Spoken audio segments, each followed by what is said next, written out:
Alright, hello everyone. Today I want to expand upon my previous videos by sharing how to recognize the perfect clear patterns for the SDPC.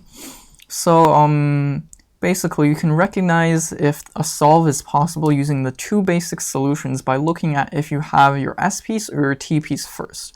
Or, I'm sorry, if you have your S piece or your Z piece first. So in this case we have our S piece first,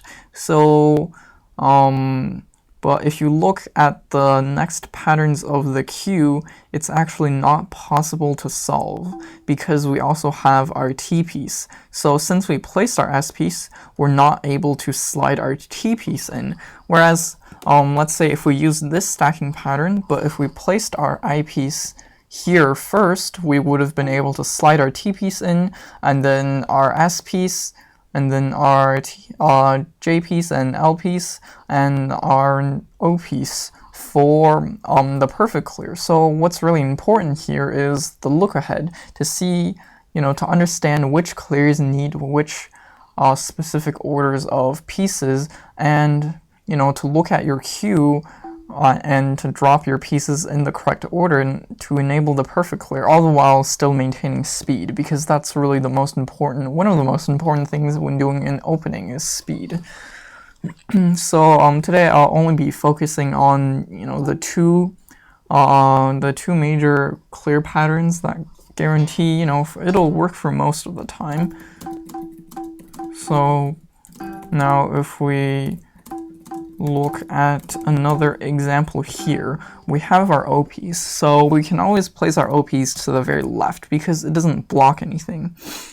But here, if we look at our pattern, so we have our S piece, so but our I piece is blocked behind our T piece and our Z piece. So again, this, let's say if you stack like this, it's not possible because well, it's blocked. You can't get a perfect clear because you have your T piece, S piece, and Z piece before your other pieces, so they're in the incorrect order. So in this case, you would need another solve pattern. One of the more complicated ones, which is worth memorizing if you're going to, main SDPC. So here, let's look at an example that actually is solvable. So you see we have our S piece and our Z piece and an early T piece, but in this case we don't want to place our Z piece there because it's going to block the well, and then with a T piece and an S piece, so we wouldn't be able to solve the perfect clear.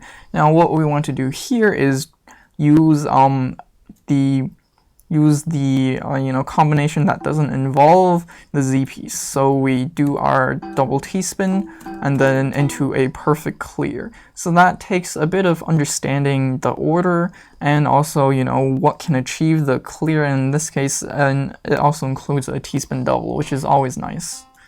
So in this case, we say that we have an early T piece, and we know that if we have an SZ T piece or hold and the two are next in our queue, then we know that it's not a possible solve, unless we get rid of one of them. So we need to leave this part open for the double T spin, and we see that there is no J piece left in the queue, so we need to use our S piece and into a perfect clear.